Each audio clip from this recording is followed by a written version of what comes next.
Hi guys, you're welcome to the channel. Today's video needs no introduction. When you see this thread, what's the first thing that comes to mind? African threading. So this is a quick way to stretch your hair without using heat. If you want to do a hairstyle where you need your hair to be a bit stretched, this might be the way to go. And I've gone ahead and done two of them off camera, and I'm just gonna do the third one here and share with you some important things that I want you to pay attention to when you're doing African threading. It's a pretty straightforward thing. The first thing I would say is when you're preparing the thread, make sure that it's long enough for your hair length so that you don't have to stop midway to add thread or anything like that. And then when you begin threading, you hold a shorter piece of the thread against your hair, and then you use the longer piece to wrap around your hair.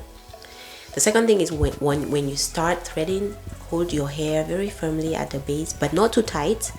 And then you're going to wrap the thread around the base, maybe, I don't know, 6-7 times, or until you know that you have a sufficient grasp of that base, but making sure that it's not tight. Try to wiggle it around to make sure that it's not too tight, because if it's tight, as you start threading down, it's going to get tighter, and you don't want any tension on your scalp from this, okay? So once you start going down, you're creating some spaces in between the thread as you're wrapping. Of course, you can do it tight, like, you know, without spaces in between, but that takes longer, especially if you're using thread that is thin like this one. Maybe if you're using wool to thread, you can, you know, do that and it won't take too long, but I always prefer to keep spaces in between. For sure, if you are not keeping spaces in between, you're going to have a longer stretch with this threading, okay? But the most important thing that I want to share with you about threading is when you get to the end of your hair and you want to knot the thread. Pay attention to what I'm doing here. I'm not going to explain here because I don't really know how to say it, but you see how my hair is remaining just a bit, and then I take that thread and I bring it back so that, you know, I'm wrapping around the thread. So the reason why you do that is so that when you get to the end and you're knotting the thread, you're not knotting against your hair. And this will be very important when you're taking down the threading, so that you don't break your ends, which are already very fragile anyway, because when you're trying to undo that knot, if it was knotted against your hair, you're going to end up causing some damage to those ends.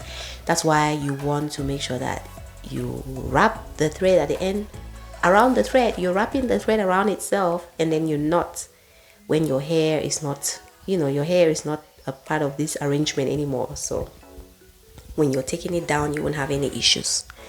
Does that make sense? I mean, it's a very straightforward thing. A lot of people know it, but I will tell you, when I started threading my hair, I had a hard time with that because I didn't know how to do it. And I only learned it later on, and it's really helped me a lot. So I just thought I would share that with you. All right, so there I am just making sure that it's not too tight at the base, and I've replicated the whole thing on the rest of my head. I really love the stretch that it gives me, but would I wear it outside? No. Maybe not the way I did it though. Maybe if I did it neater with cleaner parts, yeah, I would wear it outside.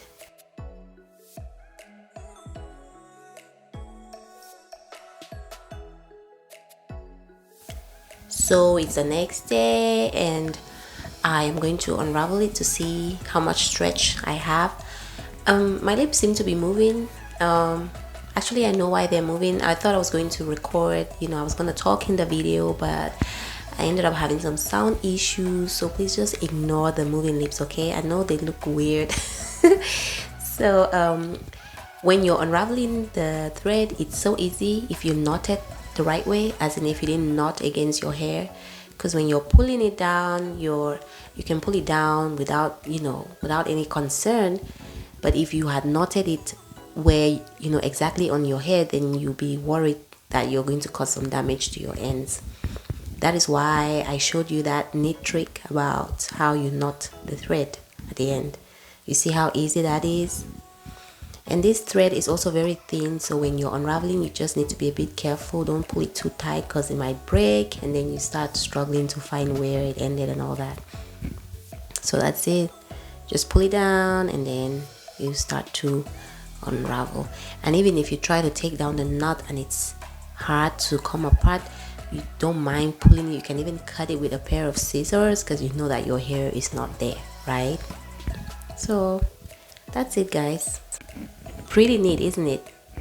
Yeah, I really prefer to use this to stretch my hair most of the time.